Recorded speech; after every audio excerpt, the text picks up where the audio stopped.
ఆంధ్రప్రదేశ్లో ఎక్కడ ఇన్వెస్ట్ చేస్తే మంచి రిటర్న్స్ లేకపోతే హై గ్రోత్ ఉంటుందంటారు? ఈ భోగపురం ఇప్పుడు ట్రెండింగ్ లో ఉంది. ఇప్పుడు కొత్తగా గూగుల్ సెంటర్స్ వచ్చాయి, ఐటీ పార్క్స్ వస్తాయి. So Visakhapatnam the best place. అందుకని ఆ ప్రాంతాల మధ్య మీరు చచ్చట్లాడుతున్నట్టుగా అక్కడే బాగుంది అంటున్నారు. ఎయిర్పోర్ట్ దగ్గర ఇన్వెస్ట్ చేసే వాళ్ళకి నేను చెప్పేది ఏంటంటే ఒక్కసారే వస్తుంది అవకాశం. ఇప్పుడు మీరు శంషాబాద్లో ఇన్వెస్ట్ చేయగలరా, గోవాలో చేయగలరా?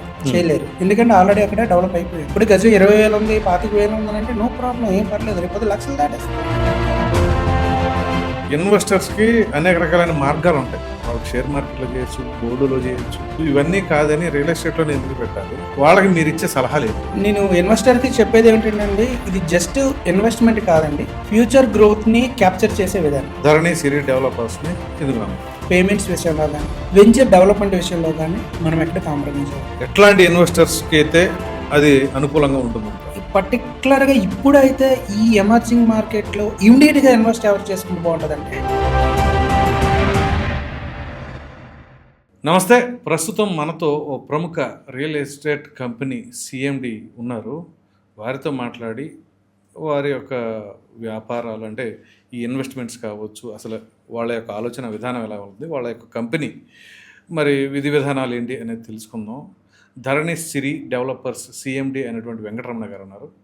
సార్ నమస్తే అండి. నమస్తే సార్. బాగున్నారా? బాగున్నాం ప్రసాద్ గారు. సార్, మీరు ఒక బ్యాంకింగ్ సెక్టర్ నుంచి ఈ రియల్ ఎస్టేట్ సెక్టర్లోకి రావడానికి గల కారణం ఏంటి? ఎందుకంటే బ్యాంకింగ్ సెక్టర్ అనగానే ఒక మంచి జాబ్ అది. సో అటువంటి ప్రొఫైల్ నుంచి దీనిలో ఎందుకు వచ్చారు మీరు? ముందుగా ఆదన్ టీవీ ప్రేక్షకులకు యాజమాన్యానికి ధన్యవాదాలండి. ఇదే అంటే మీరు చాలా రోజుల నుంచి అడుగుతున్నారు, మనం ఇంటర్వ్యూ చేద్దామని చెప్పేసి ఆ కాన్సెప్ట్లో ఈరోజు మనకు కుదిరింది. బ్యాంకింగ్ సెక్టర్ అనేది నాకు ఇష్టమైన profession sir. Okay, white colour job, passion. అయితే మా ఇంట్లో కూడా బావగారు ఉన్నారు, ఇంకా మా సిస్టర్, వీరందరూ కూడా బ్యాంకింగ్ సెక్టర్, బ్యాంకింగ్ ఫ్యామిలీ అన్నమాట. ఫ్యామిలీ పర్వాలేదు. అయితే నాకేంటంటే ఈ బ్యాంకింగ్ సెక్టర్లో నేను ఈ లోన్ ప్రాసెసింగ్ కానీ, ఈ ట్రాన్స్పరెన్సీ సిస్టమ్ కానీ, ఈ పేపర్స్ డాక్యుమెంటేషన్ కానీ ఇవన్నీ చూస్తున్నప్పుడు చాలా జనం ఇన్వెస్ట్మెంట్ చేస్తున్నారు. అంటే ఈ బ్యాంకింగ్లో పెట్టుబడి పెడుతున్నారు, లేదంటే ఒక డిపాజిట్ చేస్తున్నారు, మనీ ఎర్న్ చేస్తున్నారు. కానీ ఇది ఒక సేఫ్ ఇన్వెస్ట్మెంట్, లాంగ్ టైంలో మంచి రిటర్న్స్ తీసుకోవాలంటే నాకున్న ఎక్స్పీరియన్స్ ఏదైతే బ్యాంకింగ్లో డిసిప్లైన్ మాకు నేర్పించారు, లేదంటే ట్రాన్స్పరెంట్, ఈ డాక్యుమెంటేషన్ ప్రాసెస్ ఇదంతా నేర్చుకున్నాం కదా. మనం రియల్ ఎస్టేట్లో అడుగు పెడితే నాకున్న ఎక్స్పీరియన్స్ ప్రకారం జనాలకి సేఫ్ ఇన్వెస్ట్మెంట్ చేయించగలం, లాంగ్ టైం ఇన్వెస్ట్మెంట్ చేయించగలం. ఈ డాక్యుమెంట్ ప్రాసెస్ కానీ, లీగాలిటీ కానీ ఇదంతా మనం నీట్గా చెక్ చేయగలం. ఇదంతా ఐడియా వస్తుందని చెప్పేసి నేను దీని నుంచి మంచి సర్వీస్ ఉంటుంది, మంచి ప్రొఫెషనల్గా ఉంటుంది, ఎక్కువ జనం మనకి అప్రోచ్ అవ్వచ్చు. బ్యాంకింగ్లో తక్కువ టైంలో నేను మంత్లీ సర్వీస్ ఇచ్చే కస్టమర్ని చూసాను, కానీ రియల్ ఎస్టేట్లో లాంగ్ టైం ప్రతి కాంటాక్ట్ని మనం అప్రోచ్ అవ్వచ్చు, ఓకే, మంచిగా అప్రోచ్ అవ్వచ్చు, వీళ్ళతో ఉండొచ్చు అని చెప్పేసి బ్యాంకింగ్ సెక్టర్ నుంచి రియల్ ఎస్టేట్లోకి వచ్చాం. ఈ ధరణి సిరి డెవలపర్స్ కూడా అప్పుడే స్టార్ట్ చేయడం జరిగింది. దానివల్ల మంచి రిజల్ట్ వస్తుంది. ఎంతకాలం అవుతుంది స్టార్ట్ చేసి? నేను జస్ట్ 5 years అవుతుంది. 5 years, 5 to 6 yearsలో మంచి రిజల్ట్ వచ్చింది. ఓకే, వెంకటరమణ గారు, మీరు ఇన్వెస్టర్స్ అంటున్నారు. సో ఇన్వెస్టర్స్కి అనేక రకాలైన మార్గాలు ఉంటాయి. వాళ్ళకి షేర్ మార్కెట్లో చేయొచ్చు, గోల్డ్లో చేయొచ్చు, లేదా ఇంకొక దాంట్లో అయినా చేయొచ్చు. ఇవన్నీ కాదని రియల్ ఎస్టేట్లో ఎందుకు పెట్టాలి? వాళ్ళకి మీరు ఇచ్చే సలహాలు ఏంటి? నేను ఇన్వెస్టర్కి చెప్పేది ఏంటంటే ఇది జస్ట్ ఇన్వెస్ట్మెంట్ కాదండి, ఫ్యూచర్ గ్రోత్ని క్యాప్చర్ చేసే విధానం. సో ఇక్కడ నేను కస్టమర్స్ని 2 విధాలుగా డివైడ్ చేశాను. Early investors became wealth creators, late investors became price followers. Okay, ఈ విధానంలో ఎక్కడ ఇన్వెస్ట్ చేయాలి, ఎలా చేయాలన్నది ఇన్వెస్టర్ని ఐడియా ఉందండి. ఈ రోజుల్లో ఇన్వెస్టర్ ప్రతిదీ ఒకటి కూడా ఏదైతే సోషల్ మీడియా ద్వారా ఉందో ఈజీగా తెలుసుకోగలుగుతున్నారు. ఇప్పుడు మీరు చెబుతున్న దాని ప్రకారంగా ఇన్వెస్టర్స్ ఆంధ్రప్రదేశ్లో ఎక్కడ ఇన్వెస్ట్ చేస్తే మంచి రిటర్న్స్ లేకపోతే హై గ్రోత్ ఉంటుందంటారు? ఇన్వెస్టర్స్ అంటే ఇప్పుడు ఎక్కడ చేయొచ్చు అంటే ఏ ప్రాంతాన్ని బట్టి ఆ ప్రాంతంలో ఉన్నదాన్ని బట్టి చేయొచ్చు అండి. కానీ ఇప్పుడు మేము ప్రజెంట్ ఫేస్ చేస్తున్న దాన్ని బట్టి ట్రెండింగ్లో ఉన్నది విశాఖపట్నం. విశాఖపట్నం ఎందుకు ట్రెండింగ్లో ఉందంటే అందరికీ తెలిసిన న్యూసే భోగపురం. ఈ భోగపురం ఇప్పుడు ట్రెండింగ్లో ఉంది. ఇప్పుడు కొత్తగా గూగుల్ సెంటర్స్ వచ్చాయి, ఐటీ పార్క్స్ వస్తున్నాయి. So Visakhapatnam the best place for big investment. ఎవరైనా చేసిన స్మాల్ ఇన్వెస్ట్మెంట్ చేసిన దేనికైనా సరే ఇప్పుడు భోగపురం మంచి ప్లేస్గా ఎన్నిక చేసుకోవచ్చు. సరే, ఎందుకని పదే పదే భోగాపురం అని, విశాఖపట్నం అని, భోగాపురం అని, ఎందుకని ఆ ప్రాంతాల మధ్య మీరు తచ్చట్లాడుతున్నట్టుగా అక్కడే బాగుందంటున్నారు? అక్కడే అంటే సార్, ఇంత ముందు కూడా మీకు మనం డిస్కస్ చేసిన దాంట్లో చెప్పాను, ఎయిర్పోర్ట్ వస్తుంది. అందరూ అనుకున్నారు ఎయిర్పోర్ట్ వస్తుంది, భోగపురం ఇంటర్నేషనల్ ఎయిర్పోర్ట్. ఎయిర్పోర్ట్ దగ్గరే కొనాలా, మరి అన్ని ఎయిర్పోర్ట్లు ఉన్నాయి కదా, మరి అక్కడ కొనుక్కుంటే బెటర్ కదా అవును అని మీరు క్వశ్చన్ అయ్యచ్చు. ఎయిర్పోర్ట్ దగ్గర కొనాలండి. ఎయిర్పోర్ట్ దగ్గర కొనాలి ఎందుకనంటే, శంషాబాద్ హైదరాబాద్ తీసుకోండి సార్, 8x లెవెల్లో డెవలప్ అయ్యింది. మీరు ఇప్పుడు బెంగళూరు తీసుకోండి, 10x లెవెల్లో డెవలప్ అయిపోయింది. గోవా తీసుకోండి, 5x లెవెల్లో డెవలప్ అయింది. మరి భోగపురం ఇంకా ప్రజెంట్ రన్నింగ్లో ఉంది, ఇంకా 10x లెవెల్లో డెవలప్ అవుతుంది. కానీ ఎయిర్పోర్ట్ దగ్గర ఇన్వెస్ట్ చేసే వాళ్ళకి నేను చెప్పేది ఏంటంటే, ఒక్కసారే వస్తుంది అవకాశం. ఇప్పుడు మీరు శంషాబాద్లో ఇన్వెస్ట్ చేయగలరా, గోవాలో చేయగలరా? చేయలేరు, ఎందుకంటే ఆల్రెడీ అక్కడ డెవలప్ అయిపోయింది. ఇప్పుడు తక్కువ బడ్జెట్లో మీరు ఎక్కువ ఇన్వెస్ట్ చేయాలనుకుంటే భోగపురం ది ప్రెజెంట్ బిగ్గెస్ట్ మంచి ప్లేస్. సో నేను అందుకే భోగపురం గురించి ఎక్కువ ప్రస్తావన తీసుకొస్తున్నాను ఈ మధ్య. అందుకే అది రీసెంట్గా కూడా బాగా వైరల్ అవుతుంది. సో ఎందుకు అక్కడే చేయాలని అంటే, ప్రెజెంట్ అది డెవలప్ అవ్వడానికి సిద్ధంగా ఉంది. మీరు ఎక్కడైనా చూసుకొని, ఎయిర్పోర్ట్ అవ్వకముందే మీకు ఒక 12 months 18 months బాగా ఎమర్జింగ్ మార్కెట్లోకి వెళ్ళే సమయం కాబట్టి వెంట ముందు కొను. ఒకసారి ఎయిర్పోర్ట్ అయినాక సామాన్లు ఎవరు కొనలేరు, అవును, అసలు ఆ దగ్గరికి కూడా చేరుకోలేరు. ఇప్పుడు గజం 20,000 ఉంది, 25,000 ఉంది అంటే నో ప్రాబ్లం, ఏం పర్లేదు, రేపు లక్షలు దాటేస్తుంది. అప్పుడు మరి ఎవరు కొనగలరు? సో ఇప్పుడు కొనుక్కుంటే 13,000 12,000 15,000 బ్యాంక్ లోన్స్ కూడా ఇస్తుంది గజానికి, కొనుక్కుంటే బెటర్ కదా సార్. అందువల్ల భోగపురం ది బెస్ట్ ప్లేస్. ఎందుకంటే మీకు బీచ్ కారిడార్ ఉంది, వాళ్ళు ఓన్లీ ఎయిర్పోర్ట్ అని చెప్పట్లేదు, చాలా పెద్ద పెద్ద అవకాశాలు, పెద్ద పెద్ద బిజినెస్లు, ఇంటర్నేషనల్ మార్కెట్, ఫ్యూచర్ ఇంటర్నేషనల్. మేము ఒక పేరు కూడా పెట్టాం, Andhra's future international gateway. Okay. So Venkataramana గారు, మీరు చెప్తున్న దాని ప్రకారంగా ఇప్పుడు విశాఖపట్నం ఉంది. విశాఖపట్నం ఉన్నప్పుడు మామూలుగా ఇప్పుడు విధంగా ఏ ప్రాంతం తీసుకున్నా హాట్గానే ఉంటుంది. సో ఇటువంటి తరుణంలో గూగుల్ డేటాబేస్ సెంటర్ వస్తుంది, అలాగే చాలా ఐటీ కారిడార్స్ రావడానికి స్కోప్ ఉంది. ఇటువంటి తరుణంలో అక్కడేం భోగాపురంలోనే ఎయిర్పోర్ట్ వస్తుంది. కానీ మీరు పదే పదే ఏం చెప్తున్నారు, ఎయిర్పోర్ట్ వస్తుంది కాబట్టి అక్కడ పెరుగుతుంది అంటున్నారు. ఎందుకని స్పెసిఫిక్గా ఆ భోగాపురమైన స్ట్రెస్ చేస్తున్నారు? నేను చాలాసార్లు చెప్పానండి, ఎయిర్పోర్ట్ ఒకటే కాదండి, అక్కడ అందరికీ కనిపిస్తుంది ఏంటంటే 2,700 ఎకరాల ఎయిర్పోర్ట్ వస్తుంది, ఈ గవర్నమెంట్ ఒక 5,000 ఎకరాల్లో డెవలప్మెంట్ చేస్తుంది. ఒక ఎయిర్పోర్టే కదా, ఎయిర్పోర్ట్ అనేది ఒక 20% 30% మాత్రం. ఓకే.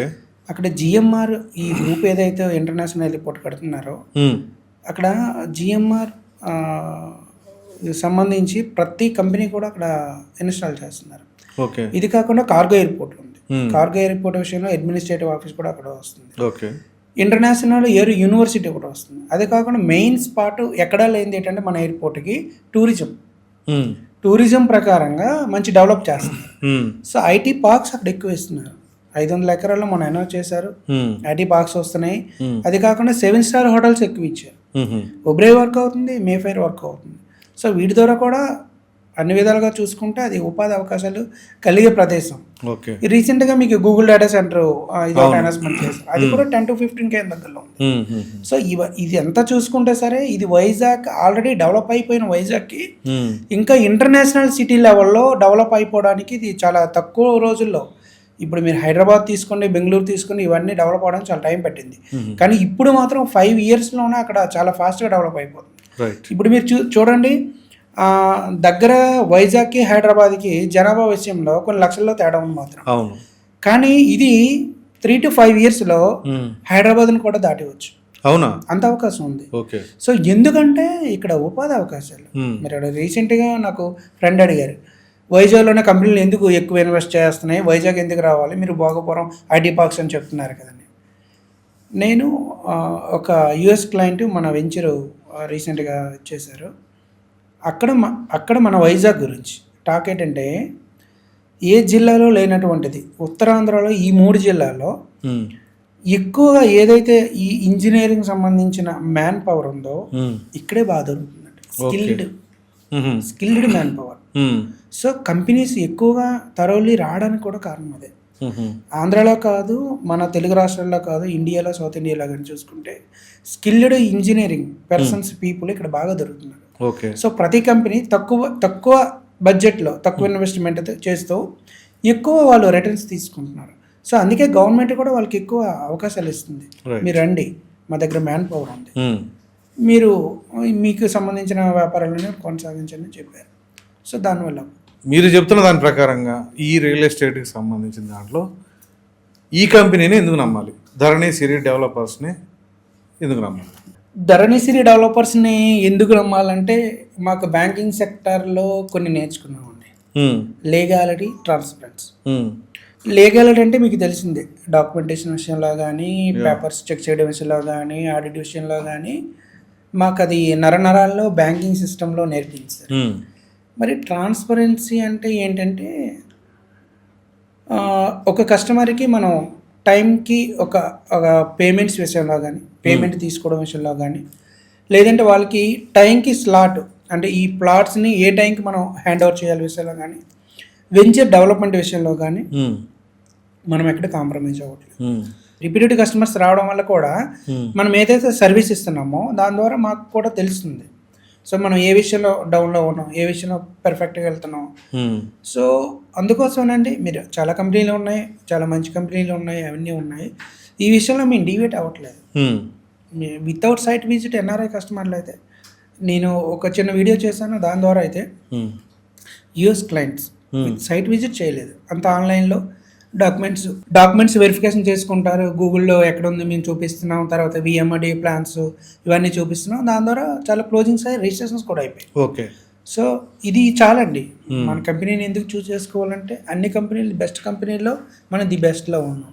సో లీగల్గా పేమెంట్ విషయంలో కానీ, టెక్నికల్ విషయంలో కానీ, టైంకి ప్లాట్స్ అందివ్వడం విషయంలో కానీ, అలాట్మెంట్స్ కానీ, డెవలప్మెంట్స్ విషయంలో కానీ, డాక్యుమెంటేషన్ ఎక్కడ కూడా కాంప్రమైజ్ అయ్యేది లేదు. రైట్. సో అందువల్ల మనం ది బెస్ట్ కంపెనీగా తక్కువ రోజుల్లో ఎక్కువగా నాకు రిఫరల్ మార్కెట్ అంటే ప్రతి కంపెనీకి అంటే ఏజెంట్స్ ఉన్నారు, టీమ్ లీడర్స్ ఉన్నారు, కానీ రిఫరల్ మార్కెట్ నాకు బాగుంది.